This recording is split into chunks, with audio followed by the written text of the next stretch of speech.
I sort of want to laugh as I read the prayer of illumination. Open our eyes to your presence among us that we may hear your word with clarity. I think both this passage from Hebrews and from Luke are somewhat confounding. Mostly the Hebrews passage is just, it's a lot of words.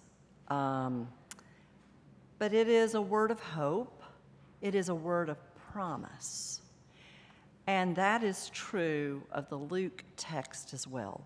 So if you don't remember anything else today, hope and promise. Yeah. So this gospel text is a text that you probably are somewhat familiar with. There are those phrases that you know. Where your treasure is, there will your heart be also. You probably remember of course, John left up here the Hebrews text, which I'm not even going to look at. With my dyslexia, I would never find a word that I would know even, or what I was looking for. And we probably know also from the anthem, the African American spiritual, keep your lamps trimmed and burning.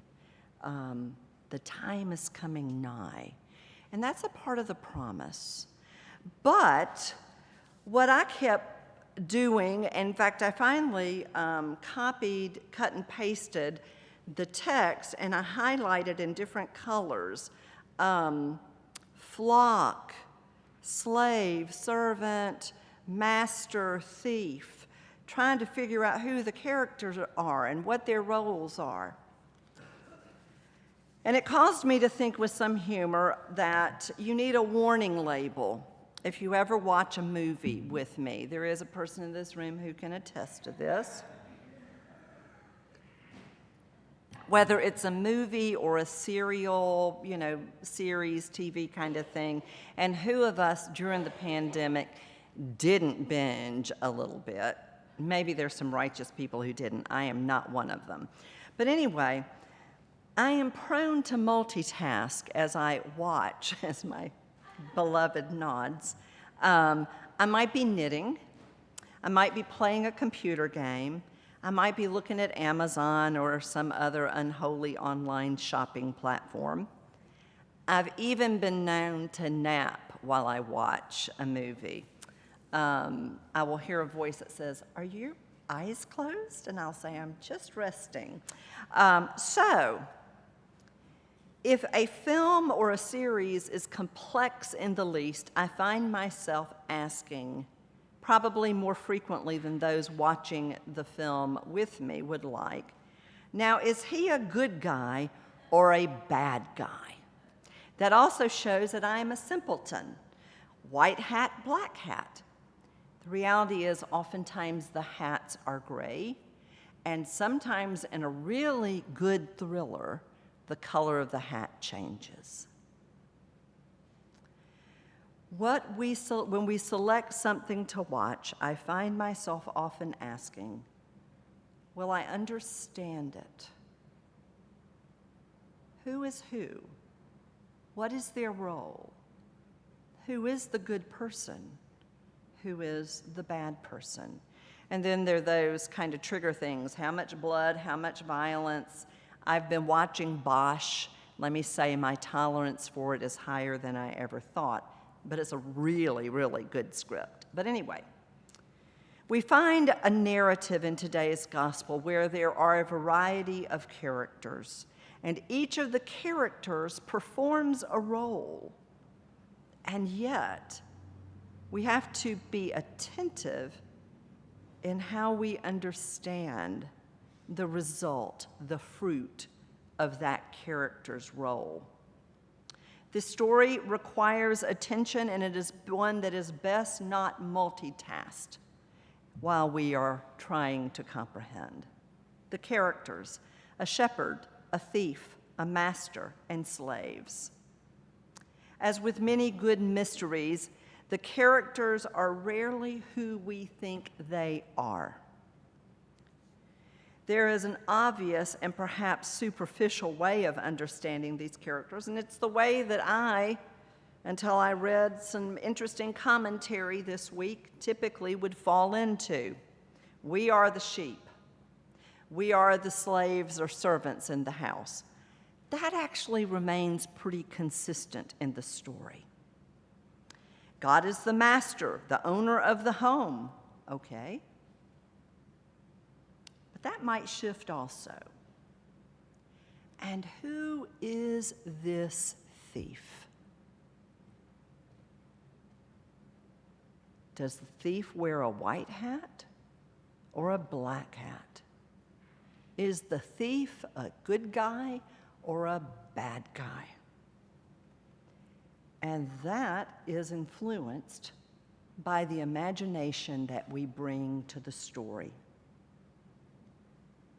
It's interesting when you have a group of people watching the same movie or reading the same book. If you've been in a book club, you've definitely seen this. Or if you are in seminary, what we call a reading course, where you would sit around a table and discuss what you were reading, or hear a sermon.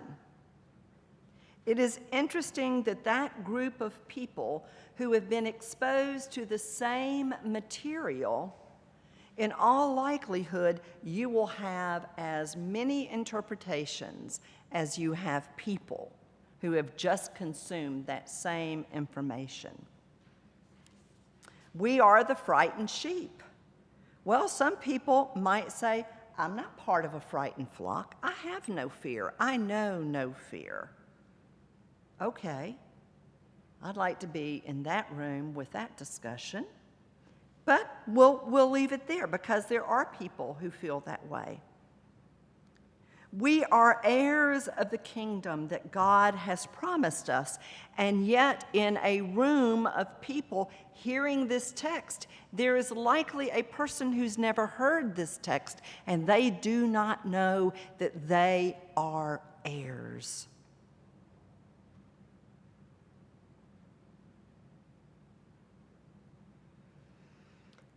And then it gets a little more interesting. We hear about treasure. We hear about a household. I would remind each one of us that we are keepers of treasure. We are keepers of holy treasure and unholy treasure. Treasure for us, each one of us, at times in our lives, it becomes an idolatrous thing that prevents us from being faithful keepers of the divine treasures that are entrusted to us.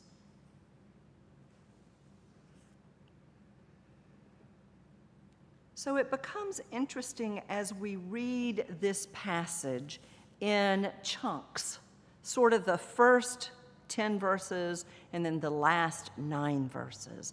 There's a different feel for me if this were a play, a drama, and it is. Do not be afraid, little flock, for it is your Father's good pleasure to give you the kingdom. Now then, this is kind of interesting. After that gentle invitation and reassurance, sell your possessions and give alms. Can you hear that with the same gentleness that you hear the first words, do not be afraid, little flock? To hear that invitation to sell our possessions. When was the last time you sold a possession in order to allow yourself to do something generous? I won't ask for a show of hands. Maybe some of us have come into an inheritance, or maybe we have sold a piece of property.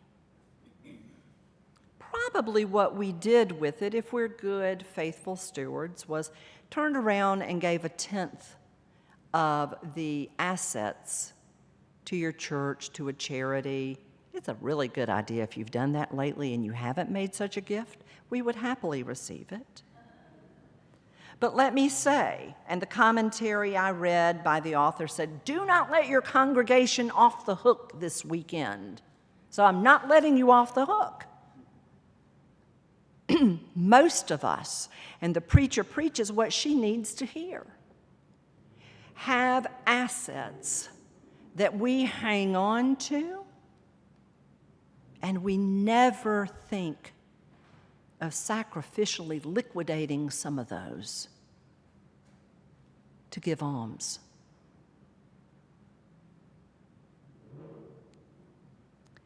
And yet, I also want to say, this is not pounding the pulpit to make you guilty of anything particularly, but it is saying to us, lighten up what you have and those things that have you,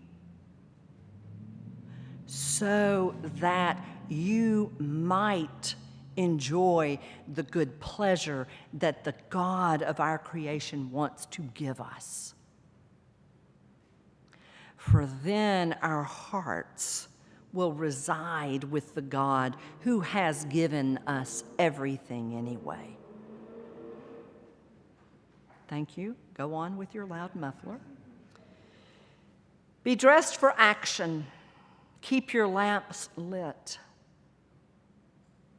All of a sudden, the tone of this play shifts. Even that invitation makes me anxious. Now, that says more about me, maybe, than it does about the text. It tells us the posture of the faith that we are being invited to.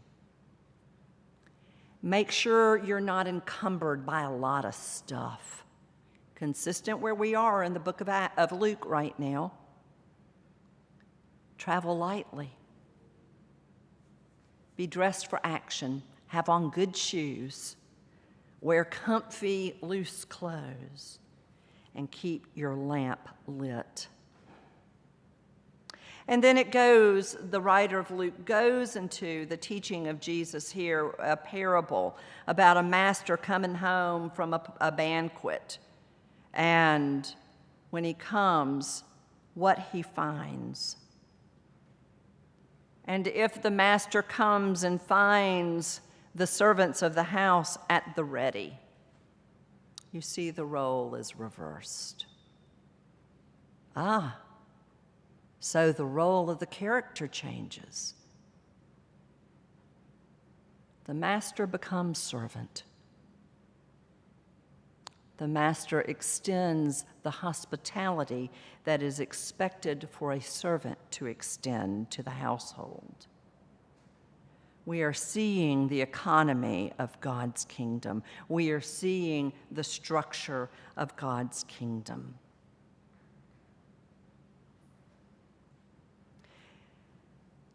And then this curious part where we hear or see or experience the shift from the master becoming servant to this admonition about being a homeowner and knowing when the thief is going to come and break in. Let me say to you, the thief is not the devil. The thief is not the villain. Well, I don't know, for some people the thief may be the villain, because this is reference to the return of Christ. And that thief is going to break things open and plunder through our stuff. And we better be ready. And so where I end in my gut, if you've ever seen a movie or a play and you go, I don't know if I like that or not. Was that a happy ending or what? Does this parable end as a threat or as a reassurance and a promise? And as with everything we hear, consume, and experience, it depends on what we bring to it. I could end the sermon there, and I might, but I do want to share a little bit that I read this week, because I don't love this passage of Scripture, because it intimidates me, and I fear my ability to interpret it. So I'm putting it back on you, brothers and sisters. You're going to hear it how you hear it. And you're going to hear it where you are in your life right now. If you are a person who lives day by day, seeking new life every day and freedom from those things that have encumbered you in the past, these are folks who've admitted, oh, I have trouble with drink. I have trouble with illicit drugs or prescription drugs. I have trouble with food or gambling or pornography. And I've discovered by God's good grace, I can live one more day free. Those are folks who understand what it is to be a member of that little flock, or that big flock, actually, to be a little one in that big flock, and know that God's promises are sure to get you through one more day, that you'll have what you need. Folks who have lost everything, they understand living unencumbered. It's those of us who haven't lived in that confessional posture. Those of us who will push ourselves in the workplace until we're miserable. Those of us who feel as though we do not deserve rest or refreshment or an equitable salary. And the rest of us who don't advocate for that also. We are encumbered. We're encumbered, and probably we are not likely to hear promise and grace in this passage.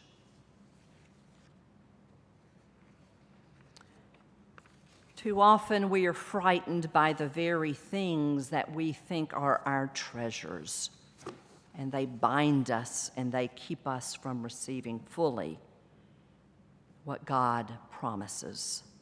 The kingdom, a new way of being. I'm indebted for some new insight into this passage. Jerusha Neal is a professor of preaching over at Duke. She acknowledges that the first 10 verses address wealth and possession. The next 9 verses seek to speak to readiness for what one is created for. We are created to be the receivers of God's good gifts.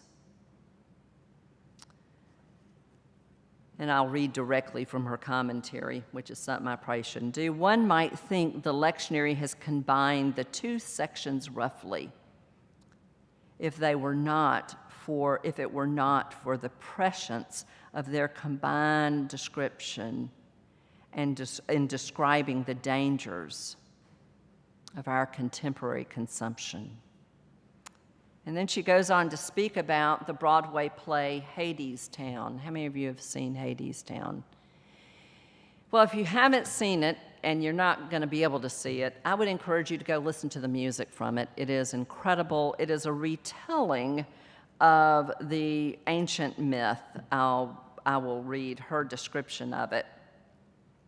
In the Broadway musical Hadestown, Hades commands the shades. So it's a retelling of the story of Orpheus and Eurydice, I think.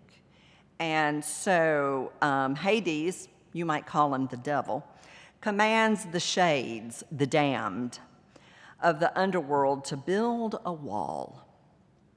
These dead souls keep their heads low. If you do nothing else today, go listen to the chant. It's called The Chant. You'll find it on YouTube. And these dead souls no longer remember their names or their identities.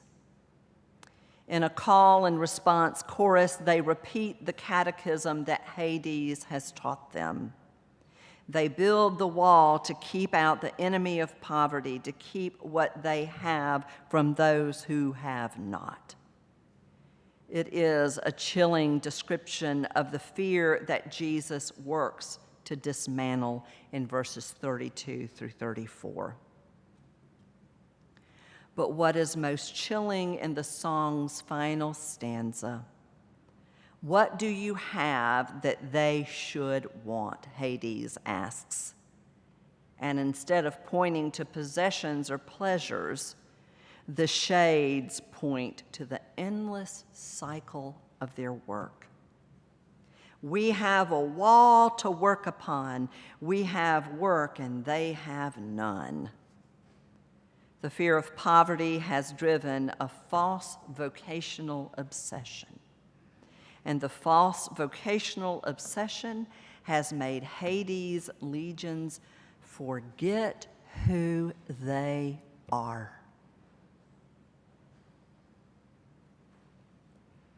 And there is our warning. Do you know who you are? Do you know who we are? The things we fear losing, will cause us to forget who we are. You are not the work that you do. You are not your job. You are not who your children think you are. You are not who your spouse thinks you are. You are not even who you think you are at your very best or your very worst. You are a child of God. You are little ones in this flock. And God invites us to put away the fear that possesses us. And until we can do that, everything in our life that encumbers us owns us. We must do the work of gathering, of giving, of breaking bread, of eating bread and cup, so we might remember who we are. Do not be afraid, little flock. It is the one's good pleasure to give you the kingdom. We are not passive sheep. We are co-conspirators in the bringing of the kingdom. We do not know when the one will come and disrupt everything. And so we act as though in this moment, we live as though in this moment, that disruption is about to occur. So the good news this day is we receive these instructions. Be not afraid.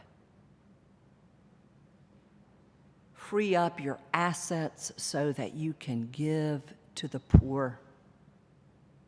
Free up yourself from your assets that encumber you and keep you from receiving what God has to give you. Our story differs from the myth of Orpheus.